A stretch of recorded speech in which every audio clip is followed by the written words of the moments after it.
Hello and welcome to Edinburgh Debate Union's debate on defunding the police. I'm Bryn. I am Public Events Officer at Edinburgh Debate Union.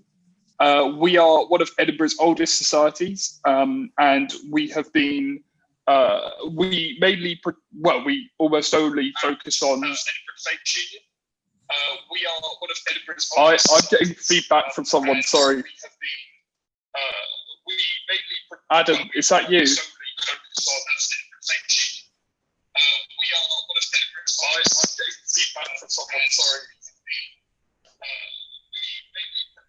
is that you? How is that happening? Oh, it's me. I see. Sorry, that was really bad. Anyway, we are one of Edinburgh's oldest debating societies, and we will be. And we predominantly focus on British parliamentary debating, of which we're going to see a top half debate today. We meet on Mondays and Thursdays to train for debating. Tia, who is speaking in this debate on government, is our workshops coordinator, so do hang around at the end if you have any questions for her. Sarah is our president. She's at this debate. I don't know if she'll have time at the end or not, but there will be a few of us from committee sticking around to answer any questions you have. The way this debate will work is we'll have a speech from government, a speech from opposition, then two more speeches, and we will then be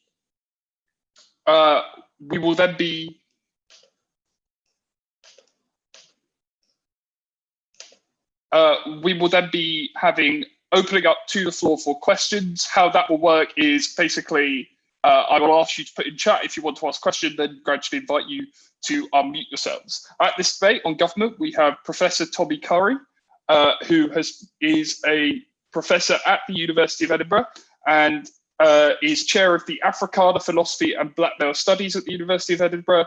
His research interests are 19th century ethnology, critical race theory, and Black Male Studies. Thank you very much for coming, Professor. We have Tia, who is on the committee of Edinburgh Debate Union. She is our workshops coordinator, and she has also competed at World Schools. On opposition, we have Suzanne and Steph. Steph is a final year biomedical science student who can't seem to stop debating. She has broken as a speaker at 13 different competitions and has been top 10 speaker at 12 competitions. And Suzanne is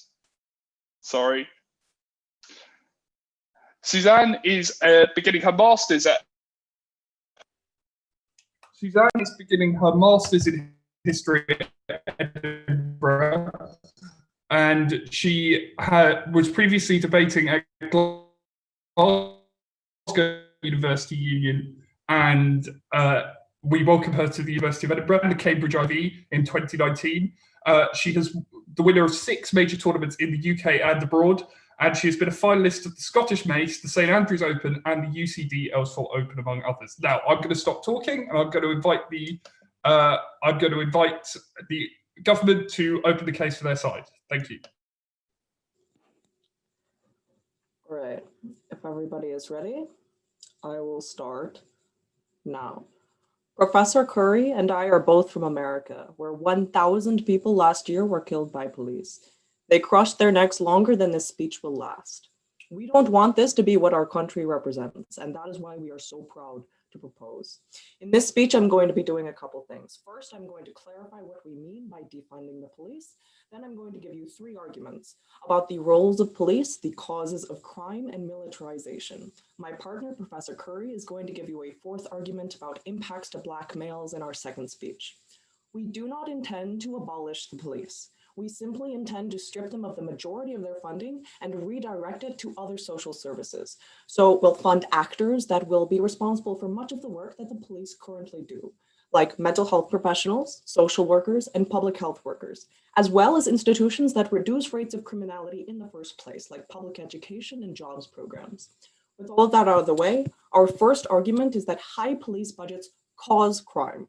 This is true for 2 reasons. The first is that high police budgets, which regularly run in the billions of dollars, take critical funding away from institutions that actually prevent crime. crime is directly and empirically linked to socioeconomic conditions. This is why access to education, to jobs, and to public services all decrease rates of crime. The problem is that currently police budgets in every major city in the United States are twice as high as public transportation, fire departments, public libraries, health services, and public education combined. The second reason is that over-policing inflates crime. This is particularly true in poor minority neighborhoods where mass incarceration means that massive numbers of adult population is locked up for drug crimes or petty offenses. This means that the communities and the families left cannot guarantee that they'll get money from those adults, and it's even harder for them to get a job after they get out of prison with a criminal record. This means that these communities are further impoverished, and because we already clarified that poverty causes crime, these communities also get inflated rates of crime, which means that more police come in, lock up more people, and the cycle continues. I think we solve in two ways.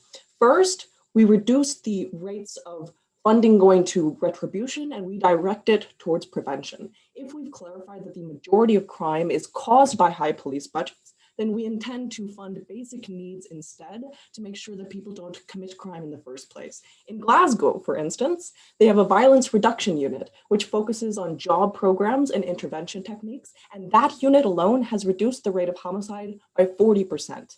And number two, we reduce the amount of police officers employed in the first place, which solves for over-policing. I think that this argument alone wins us the round. Why?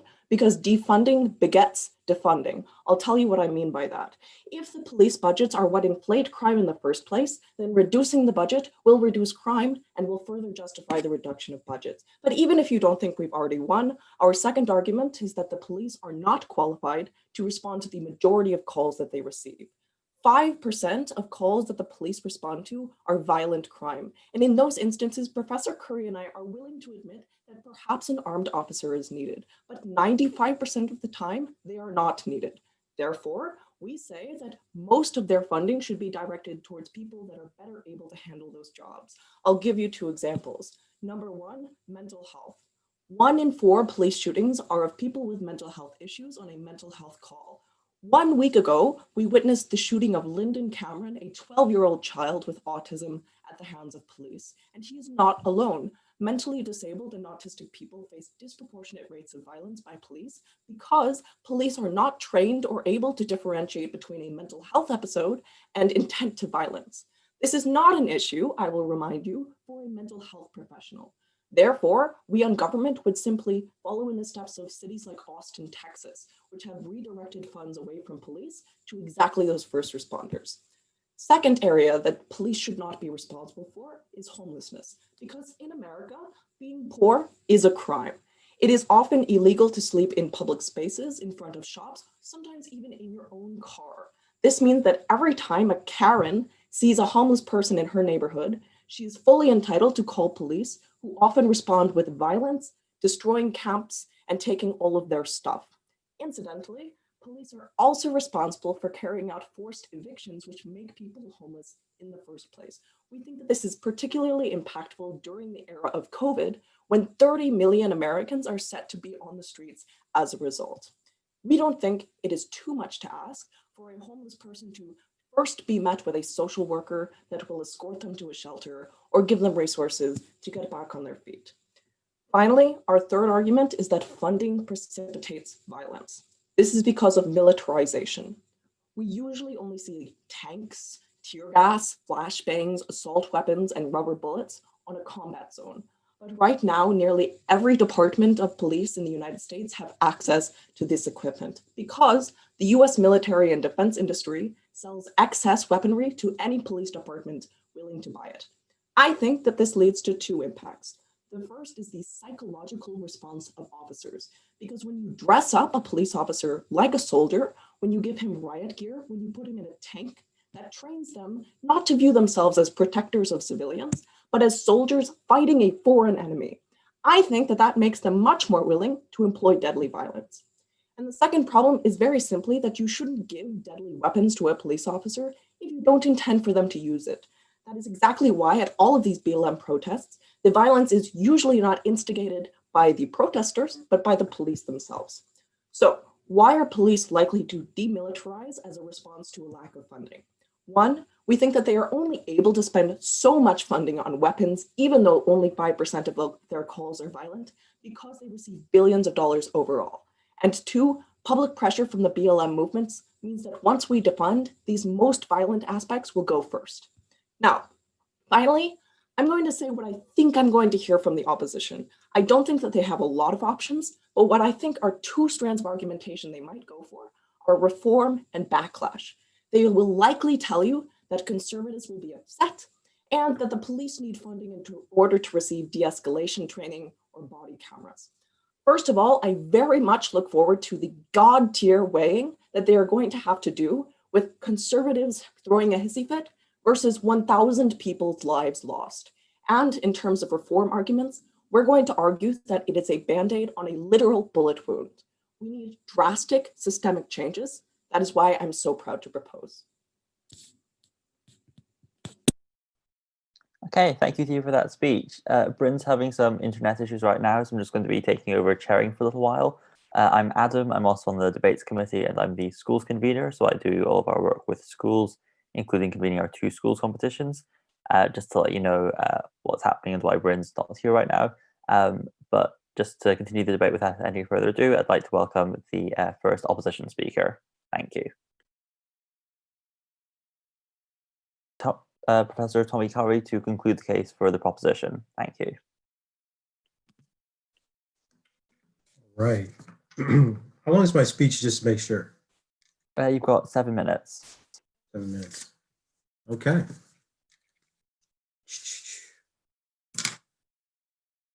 Are there roadmaps here? Or do I have to tell you what I'm doing first? You don't have to, but Okay. if it's up to you, that might be helpful. All right. So let me go first to the claims that are the attacks on case about the problem with non-training.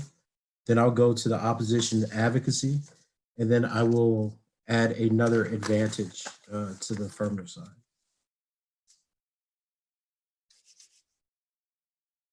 Ready? Good to go? Yes, whenever you're ready. Right. So a few things become apparent. It's clear that the opposition believes that the police are in fact quite dangerous. The only question is whether or not they can be advocated outside of their biases. It's clearly the case that the affirmative believes or the government believes that they cannot, and we'll seek to establish this. A few things come through. The first is that there are high levels of violence that police officers use right now, and there hasn't been a disputation or refutation of the fact that police budgets actually do increase crime. The way that police respond is not so much the issue. The issue is the kinds of biases and the direct targeting that they have against disabled people, Black people, and the homeless. None of that's been under dispute. So the only question that the opposition is asking you to believe in is for you to have faith that extremely violent people who already murder, kill, and abuse people will in fact change if they're provided enough money to pursue education. The only thing that body cameras did was make George Floyd's murder a spectacle. Reforms have empirically failed. If you believe that providing them with more technology, more money to simply broadcast more violence is going to change the way they're viewed by society, you're absolutely incorrect. The faith that American public has about police is already dead. We see riots in every major city. America is burning precisely because the history of police violence has been so closely linked, not only to the targeting of Black people, but also to other racial minorities, other disabled people, and of course, the poor. Onto the reform argument, onto the case by case. They suggested the problem exists with people who are not trained, but the police have unmitigated power in the United States. Please remember that police have qualified immunity, meaning that the Supreme Court defends any sort of reasonable action that they deem necessary. Time and time again, children are being killed, disabled have been killed, innocent people have been killed. The question is not whether or not they're trained to do so. The problem is that there's a structure, a legal apparatus that tells them that they can do whatever they want. And even when they do that, they're still going to get protected. The issue is not that they're in fact rewarded for incarceration. The reality of the situation is that the people who are incarcerated are being pulled out into society. Please understand, racism works not simply by incentivizing police who treat Black people or brown people badly. Racism functions because certain groups of people, certain populations in the United States are not thought to belong there. The police is that arm of the government. If we look at police violence and the trends of police violence in the United States throughout history, it's clearly obvious that police protect the richest and the most powerful people in the United States. Given that reality, the reward for incarceration and the removal and killing of these people is not in the payouts that they get, but in fact about the way that the society is itself constituted. And there's nothing that a reform is going to do about that. Said differently, the opposition cannot prove that education is going to stop the financial and the property-based incentive that police officers have to take people out of the society. Now, they'll suggest that there's a resistance to public health officials, but the reality of the situation is that that's imaginary. We've never had public health raised to the level where we get more contact hours in the United States. The police, who the opposition admits are not properly trained, which is why they want more money, can't say that we think that the police are going to solve that. If we had public health officials that could help people, that were actually solving the problems, then we could have a public campaign that's going to see public health officials as the first arm and the first resource rather than the police. Remember, the opposition still lives in a world where the police are overwhelmingly negative, where there's overwhelmingly negative consequences and stereotypes to police activity in the United States. I would ask you to remember that the reason that you have mass calls to defund the police in Minnesota and throughout the South is because the public perception, the public legitimacy of how police are acting in the United States is no longer is safe. There's no legitimacy to their act anymore. Lastly, she suggests that there should be divisions of police who respond so the police don't engage people with broken taillights. But notice this adds a warrant for the claim of the government side. If you don't believe that police should be interacting with people who have broken taillights and people who are not threatening, that shows why police should not be interacting with them. Whether or not you believe there should be different divisions. If there are different divisions, you concede the point that police should not be escalating to non-lethal points. I would urge you to remember 95% of the crimes that police are involved in asked to respond to right now have no violence whatsoever. If police don't engage with these people, there's no reason that we would expect any sort of escalation. This is why defunding is key. We also win the fact that there's not contested that government reforms and public policy and community issues would decrease crime altogether. So if we have people that are acting, engaging with other communities, there's no reason to believe that the crime levels will decrease so that it doesn't have to justify police expectation anyway. On to reforms. They suggest that the reforms are best, but again, the more money, the lack of proof that the education is going to solve anything is extremely key here. In fact, when we look at police bias, we understand it's a psychological trend, not one that could be simply remedied with more kinds of multicultural feelings. In fact, a social psychologist by the name of Ashley Plant suggested that even college-educated participants in America tended towards mistakenly shooting unarmed Black male suspects more often than unarmed Black female and unarmed white male and white female suspects. For the Black male suspects, Plant suggests that white participants responded with a liberal bias towards shooting. For Black female, white female, and white male suspects, the bias was away from shooting. So the responses to Black male suspects are consistent with all the previously published research that reveals stereotypical associations between Black males and violence and tendencies towards self-protective responses towards Black men by white participants. This makes a big difference when you have qualified immunity. You cannot educate people out of implicit bias. This is why integration in the United States failed.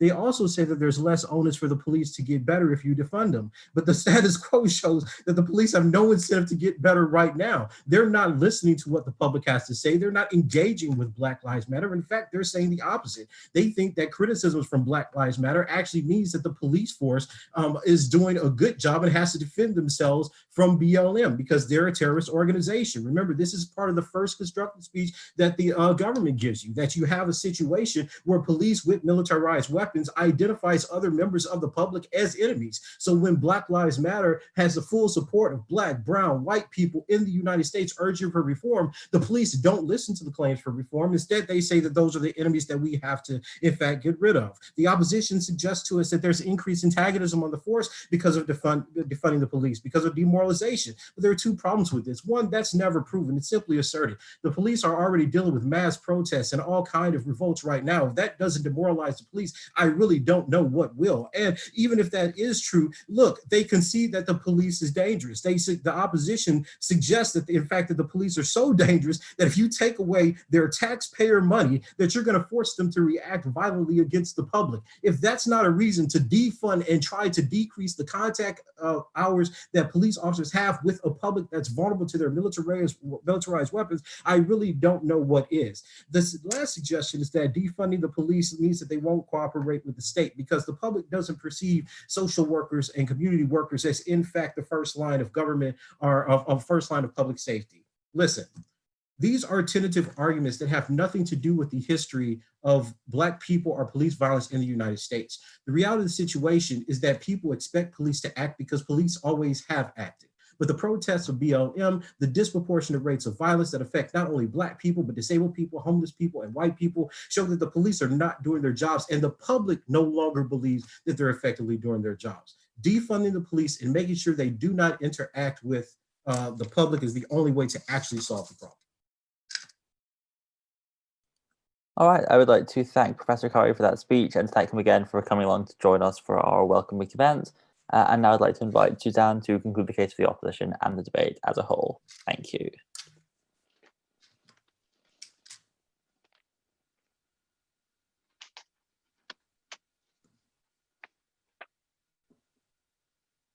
I'm just going to check, can everyone hear me? Just to make sure. Amazing.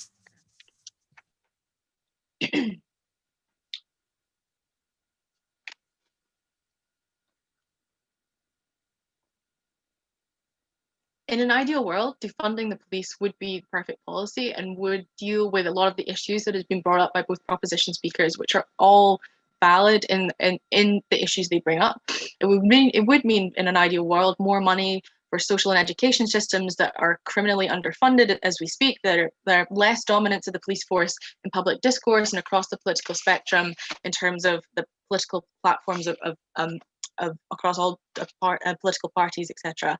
However, it is a disheartening fact to have to admit, but it is true that the way proposition talks about how defunding would look is not likely to happen in the real world. Even in the real world, the approval of the police amongst protesters is definitely low. But unfortunately, for the Black Lives Matter movement, a lot of the time, what they say and what they're trying to get across and what genuine concerns are trying to be made are being convoluted or being confused by news agencies and television shows and broadcasting that frames like justified protests and justified acts of protest as radical rioting, ones which need to be protected or policed more. Often it means that there are significant portions of the population in America, but I think also across the world, that still see the police force as a necessary force to protect themselves or to protect other people and to protect from this. And I think also in addition to that, it's unclear from both proposition teams why the funding would be taken away from the things they talk about, taken away from militarization and taken away from the worst forms of policing, rather than taken away from the training capacity that Steph tells you about, whether it would be taken away from things like de-escalation training, but also just training more generally. As in, for example, currently the length of time it takes to train to be a police officer in the United States is only something like approximately 13 to 16 weeks, which is about 3 months to be able to qualify to be one of the most potentially one of the most dangerous individuals legally in the United States. And I think especially given the nature of a lot of political parties' mandate and a lot of people and a lot of the willpower of political police unions, a lot of the time that funding wouldn't be necessarily taken away from the kind of things that make them the most dangerous in that respect.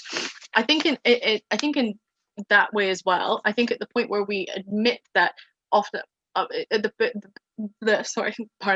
point where we can see that this funding isn't likely to be taken away in constructive ways, it's important to notice and engage in the comparative Steph sets up really well about necessarily why the kind of world we're talking about is not a world where it is a great police force versus a terrible one, but rather two forms of police force that are more funded or slightly less funded and potentially less productive ways the proposition would like. I think I'm going to deal with a couple of extraneous responses and then just kind of justify and weigh a few things that we've just heard.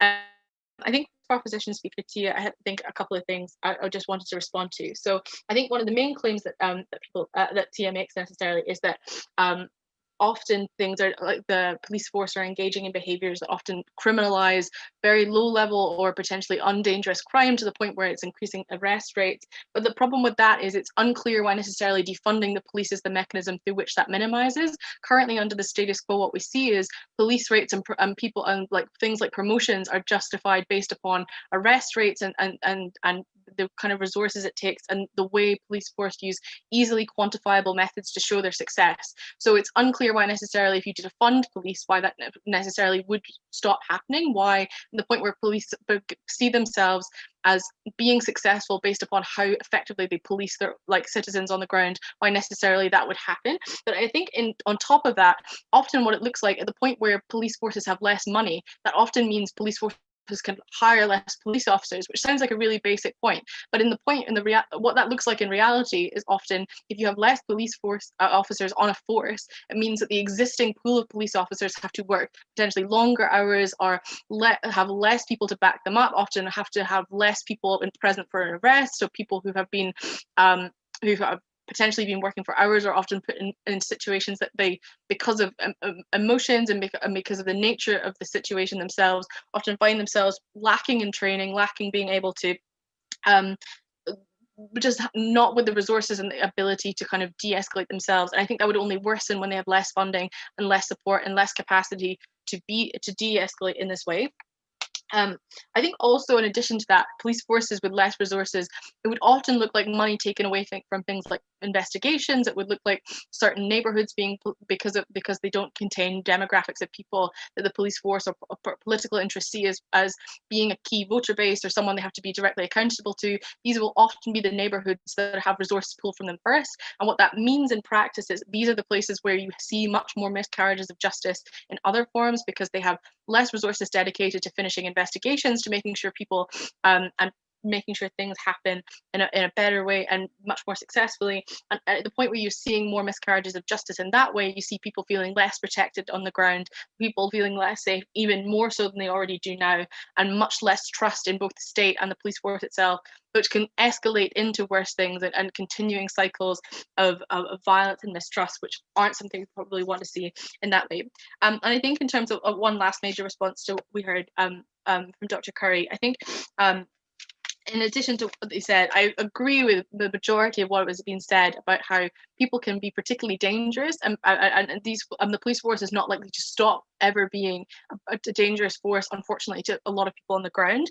However, I think there are opportunities to see reform that can be positive for people. So, for example, the Las Vegas Police Department engaged in a reform, which basically what happened was they mandated that more police officers have to be present at an arrest situation, because often at the time where you have a particular police officer that's undergone a chase to be able to find a suspect or a potential perp, if that person is left to arrest the person, often that can escalate into much more forceful situations because you're tired, you're emotional, the psychology of the situation is against you. But I think comparatively, if you have more funding to have more police officers on the ground, you can often outsource the job of arresting, which often escalates into force, to other people to minimize that capacity. I think at the end of this debate, it's a very difficult question to answer, because we are living through a situation which needs action and needs action swiftly. I think the problem with defunding the police is the wrong action, and is one that is unpopular, but also takes away resources from methods that can be positive and create positive change in a constructive way. And I think what Steph has told you about what kind of reforms can look like can be a positive influence and can protect people if given the resources to do so. So please oppose. All right, I'd like to say thank you to Suzanne for that great speech, and thank you to all of our speakers for that great debate. What we're going to do now is open the floor up to anyone in the audience who wants to ask a question. That question can be general to any of the speakers, or if you want to ask something to a slide or a speaker in particular. But it's a great opportunity for you to get involved and let us know what you thought from there. So if you'd like to say something, then either just unmute yourself and whoever does that first can speak, or you can message me if you don't want to speak out loud, and I will say a question for you. So you can find me just using the chat function on Zoom. Do we have any questions from anyone?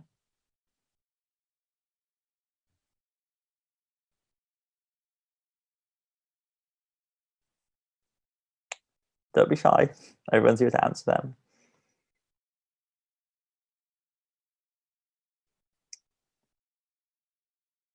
All right. It seems. Hi. Yes. Hi, Alex.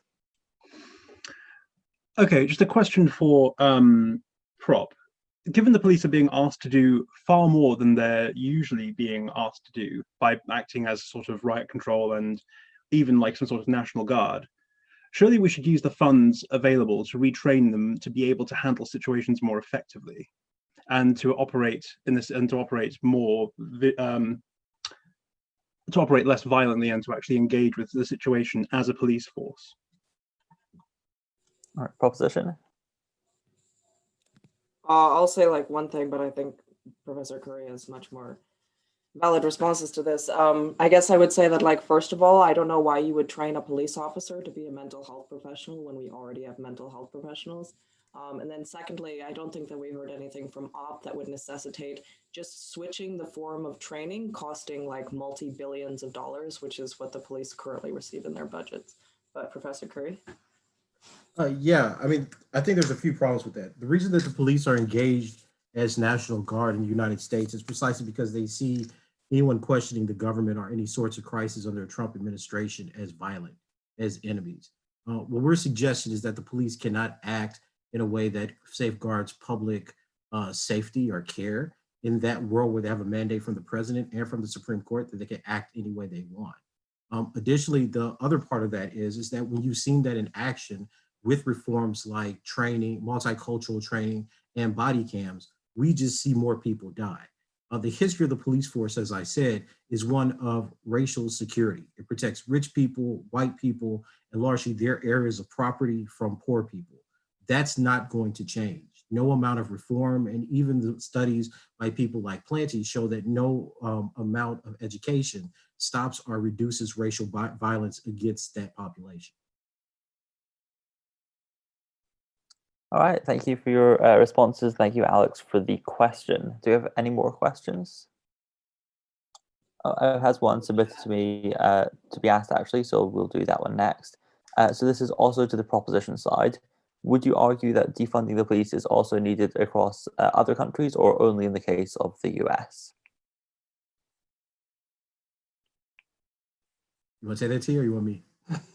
I'll go ahead. You said you'll go ahead or me? You go ahead. Oh, okay. That's a really good question. I mean, scholars have been debating about whether or not police should be defunded across most Western democracies. But in the United States specifically, the issue is that because there's a gun culture and so many police are actually armed and have disproportionate rates of lethal violence against racial minorities and economic or disabled individuals and groups, that's where the impetus comes from. I think the question certainly can be extended to places where we see disproportionate racial traits like London, but you would really need to see the data throughout various European countries. And since Europe doesn't have racially disaggregated data, it makes it very difficult to track the amount and the kinds of lethal violence being employed against certain populations. At least in America, because we racially disaggregate data, it's very easy to track these kinds of disparities. So if other countries seem to have similar forces and models, I think defunding the police would be the best option. All right, thank you for those responses. I believe we've got a question from Callum next. Hi, yeah. So what level would you say, this is for both sides, what level is the best for enacting police change, regardless if it's defunding the police or just smaller reforms? Are we better focusing at the kind of town, local level, subnational, devolved state level, or federal, national government? Well, if you're talking about the United States, you can't operate at the federal government under a Trump administration. Trump has basically outlawed all forms of scholarship that he generally terms critical race theory that's exposing histories of violence or racial bias in federal operations. At the local level, as I said, there are some state and local governments that are choosing to defund police stations and officers themselves, like in Milwaukee. But that's not a national policy. That's one that affects specific locales and usually around hotspots of both white liberal protests and BLM protests. So if you're talking about in an ideal world, we would like to have a kind of president that's going to give us some sort of reformist challenges. But again, the Supreme Court probably is defending Graham versus Connor. So there can't really be any federal. It would have to be state and local.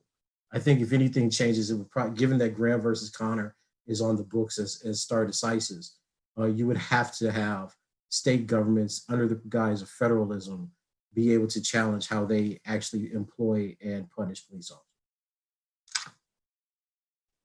All right, thank you for that response. Do you have any more questions? Perhaps some to the opposition? I feel like they've got off a bit lightly so far. I can ask one. Yeah, Dora, that would be great, thank you. So for the opposition, this may be a little bit redundant, but I'm just unclear on how the opposition addresses the almost self-enforcing nature of the police force, and how can they really be held accountable if they maintain their funding and really therefore their power.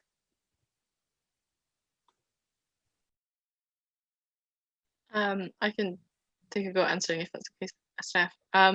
So I think it becomes a difficult question to answer, because I think in both worlds we have particularly police unions that have astronomical levels of power in comparison to other bodies. I think I'm in no way an authority on it, so I'm definitely not the person to ask. But I think I would say if it's a comparative of which one we are more likely to see people being more amenable to change, I think especially when police unions have the interests of their individual members at heart, I think you're maybe more likely to see change at the point where often defunding can be taken away from things like potentially wages or resources, or stopping people from stopping their members from accessing benefits that they otherwise wouldn't have. And I think if it's a comparative way up, I think if they can keep that influence, they're much more likely to be amenable to it. It's obviously like a question of how that pressure can come about, and I think you can see pressure from things like local council or mayoral level being able to push political pressure, particularly with more public willpower behind it. But I think if it's a question of likelihood, I think it's probably likely to go like that. All right, thank you for that. Do we have any more questions then?